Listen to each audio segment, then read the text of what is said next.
Hey friends, at the end of every month, I like to get my eggs in a row, literally and figuratively. It's nothing fancy, it's just a few habits I like to do at the end of every month to set me up for success in the next month. So I don't really meal plan in the traditional sense. I do a lot of batch cooking. But in order for this to work really well, I need to take an inventory of everything that I have in my freezer and in my pantry. That way when I do my grocery trip run for the entire month, I know exactly what I need and I know what needs to get used so nothing goes to waste.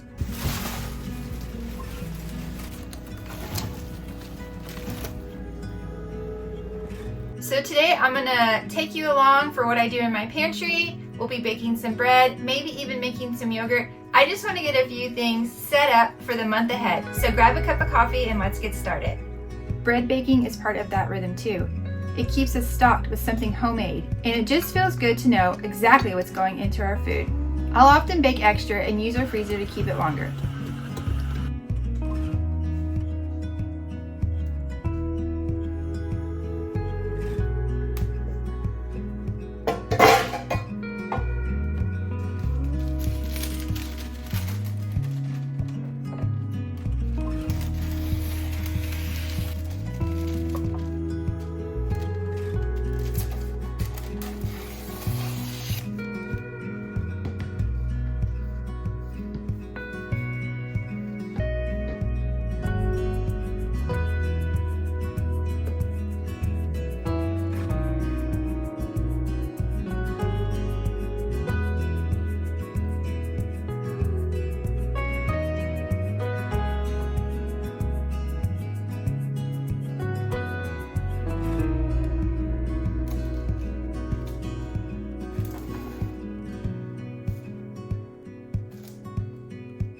Batch cooking has become one of my favorite rhythms.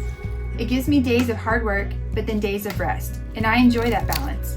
Because those days of rest give us some time to explore, to sit down for tea time during our history lessons, or just to be together without feeling like I'm always chasing the next meal.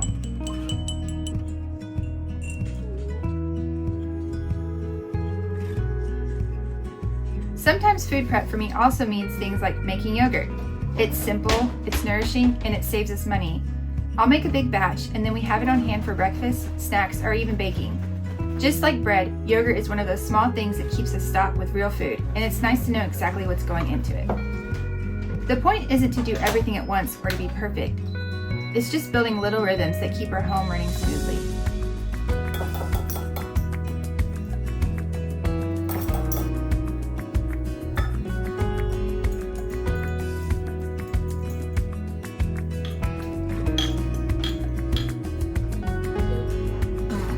Mom's making a mess. That's what I'm making.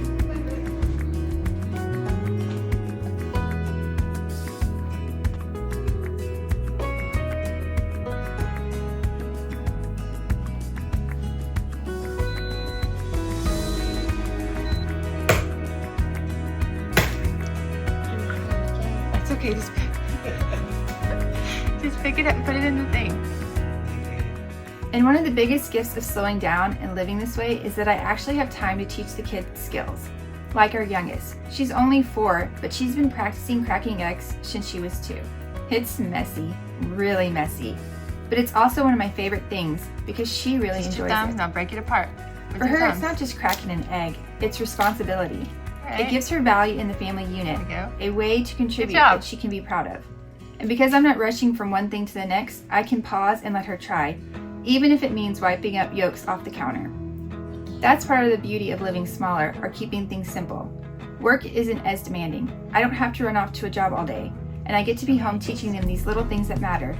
The messes, they clean up, but the skills, they last a lifetime. That was great. So as I take inventory at the end of the month, or bake bread, or prep yogurt, it's never just about food. It's about creating margin in our lives. It's about setting ourselves up so we're not running on empty. And it's about passing those rhythms down to the kids, showing them not just how to cook or clean, but how to live with intention. Can you believe we only have 4 months left in the year? That thought really hit me. The holidays will be here before we know it, and those months always fly by faster than others. That's why I'm asking myself now, what can I do today that will set us up for success later? For me, that means a couple of things. First, health. The holidays are busy, full of gatherings and travel and sweets everywhere. If I can keep healthy food stocked, soups, canned goods, bread in the freezer, yogurt in the fridge, I don't have to rely on takeout or processed food when life gets hectic. And second, finances. Taking inventory helps me use what we already have instead of overspending at the store. It's a quiet way to save money, but it really adds up over a few months.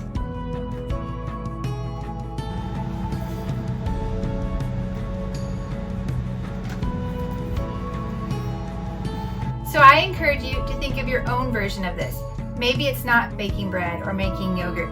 Maybe it's making some simple go-to meals or setting aside a little extra cushion in your budget. Whatever it looks like for you, those small little steps are what will carry you through the busyness of the season. At the end of the day, it's not just about the food in your jars or the bread in your freezer. It's about the life that those little choices make possible. For us, it's slower mornings, time to explore, and messy afternoons teaching the skills the kids will carry on forever. Those are the things that add up, one small habit at a time. I hope you enjoyed this walkthrough. As always, I will see you next week.